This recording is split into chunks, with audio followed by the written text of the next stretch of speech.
come forward to talk about how they felt my actions had affected them. I was shocked. I was upset. But in responding to their claims, I also wanted to be respectful of that broader conversation, because all women deserve to be heard and their experiences taken seriously. I think that was the right thing to do. I also think it gave some people the false impression that I was admitting to doing things that, in fact, I haven't done. Some of the allegations against me are simply not true. Others I remember very differently. I said at the outset that the Ethics Committee was the right venue for these allegations to be heard and investigated and evaluated on their merits, that I was prepared to cooperate fully, and that I was confident in the outcome. You know, an important part of the conversation we've been having the last few months has been about how men abuse their power and privilege to hurt women. I am proud that during my time in the Senate, I have used my power to be a champion of women,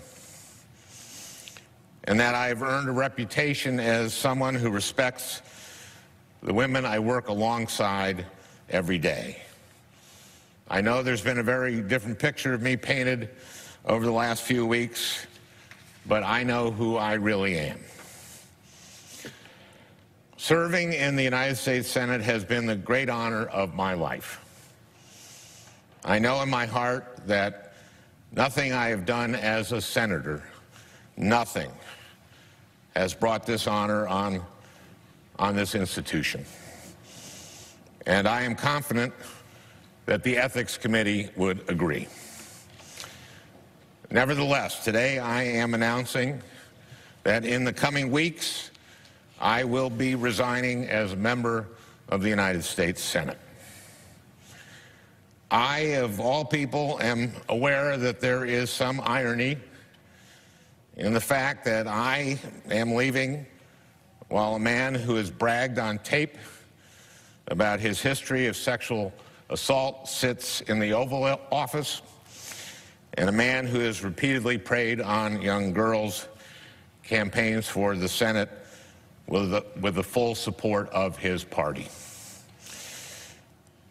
But this decision is not about me.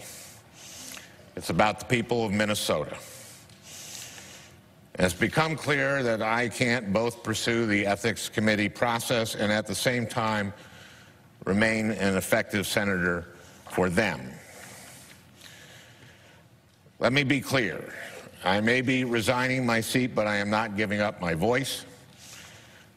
I will continue to stand up for the things I believe in as a citizen and as an activist. But Minnesotans deserve a senator who can focus with all her energy on addressing the challenges they face every day. There is a big part of me that will always regret having to walk away from this job with so much work left to be done. But I have faith that the work will continue because I have faith in the people who have helped me do it. I have faith in the dedicated, funny, selfless, brilliant young men and women on my staff. They have so much more to contribute to our country. And I hope that, as disappointed as they may feel today, everyone who has worked for me knows how much I admire and respect them. I have faith in my colleagues, especially my senior senator, Amy Klobuchar. I would not have been able to do this job without her guidance and wisdom.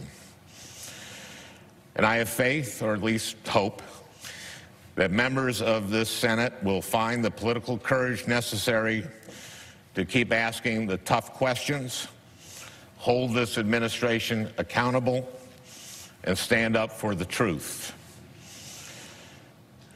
I have faith in the activists who organized to help me win my first campaign and who have kept on organizing to help fight for the people who needed us.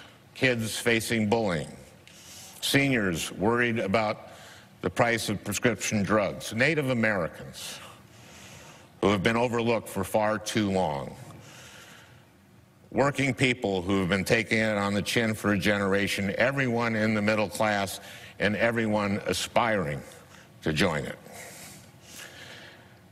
I have faith in the proud legacy of progressive advocacy that I have had the privilege to be a part of. I think I've probably repeated these words 10,000 times over the years. Paul Wellstone's famous quote, "The future belongs to those who are passionate and work hard." It's still true. It will always be true. And most of all, I have faith in Minnesota. A big part of this job is going around the state and listening to what people need from Washington. But more often than not, when I'm home, I am blown away by how much Minnesota has to offer the entire country and the entire world. The people I've had the honor of representing are brilliant and creative and hardworking, and whoever holds this seat next will inherit the challenge I've enjoyed for the last 8.5 years, being as good as the people you serve. This has been a tough few weeks for me, but I am a very, very lucky man. I have a beautiful, healthy family that I love and that loves me very much. I'm going to be just fine. I'd just like to end with one last thing. I did not grow up wanting to be a politician. I came to this relatively late in life. I had to learn a lot on the fly. It wasn't easy and it wasn't always fun. And I'm not just talking about today. This is a hard thing to do with your life. There are a lot of long hours and late nights and hard lessons. And there is no guarantee that all your work and sacrifice will ever pay off. I won my first election by 312 votes.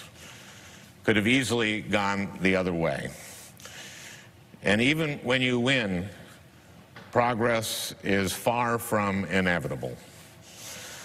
Paul Wellstone spent his whole life working for mental health parity, and it didn't pass until 6 years after Paul died. This year, a lot of people who didn't grow up imagining that they'd ever get involved in politics have done just that.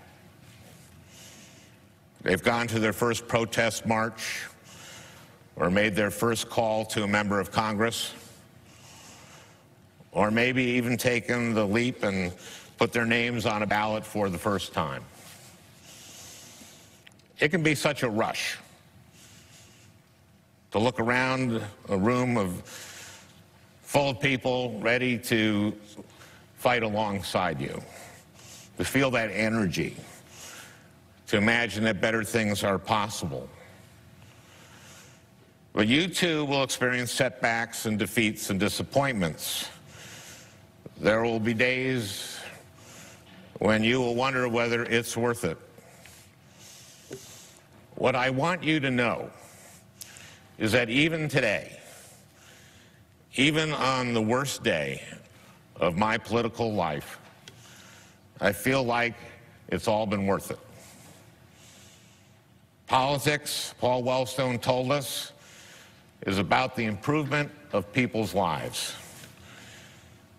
I know that the work I've been able to do has improved people's lives.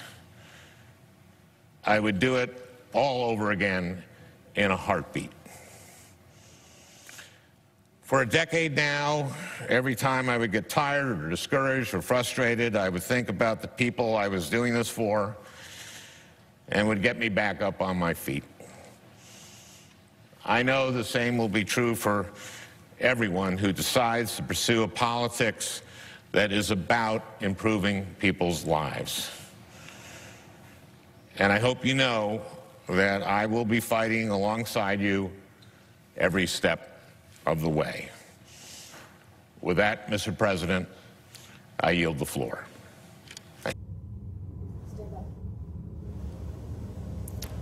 And there you heard a rather emotional Senator Al Franken announce that he will be stepping down from the Senate. The two-term Democratic senator from Minnesota has been plagued, of course, the last few weeks by allegations of sexual misconduct.